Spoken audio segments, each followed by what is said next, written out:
අද අපි වගේ පාරමිත ආවා. අපි දන්නවා ලස්සනට කවි කියනවා කියලා කවියක් තියෙනවා. මං කිව්වේ කවි කිව්වේ කවි දන්නේ නැහැ මම බඩ විතරේ දන්නේ.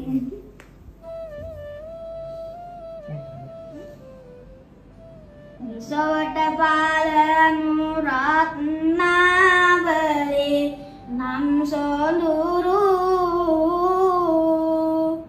සතුටට දෙව් හිමි දිවැසින් කුළුණු පිරු මෙකලටයි සුරු වී පැරකුම් රජකුමරු පල කොට කීමක ඔබ සොඳ තෙද බලමහරු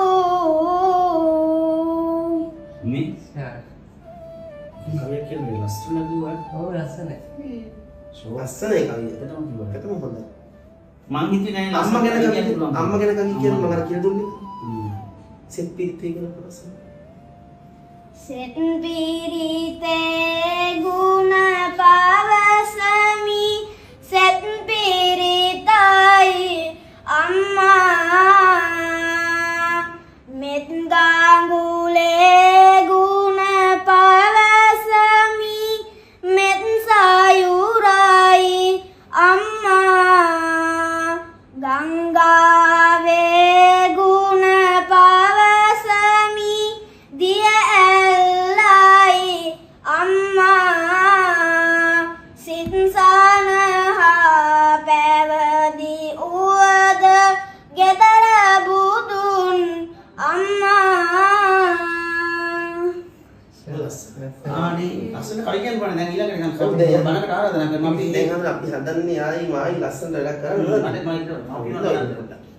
නස්මා මෙයා කවි කියනවා හරි ලස්සන. ඔව් ඒක තමයි. දැන් එලා තියෙන හම්බුනේ මට මම කියවන්න කරන්න වෙන්නේ නැහැ. මෙයානේ කරන්න පටන් ගන්නවා.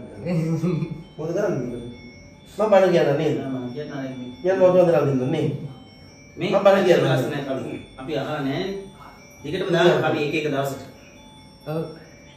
නේද? හරි ඒක මෙයා බණ කියනවා කවි මේ කියනවා. එහෙනම් ඒ කඩේට කවි කියනවා. එන්න මෙන්න.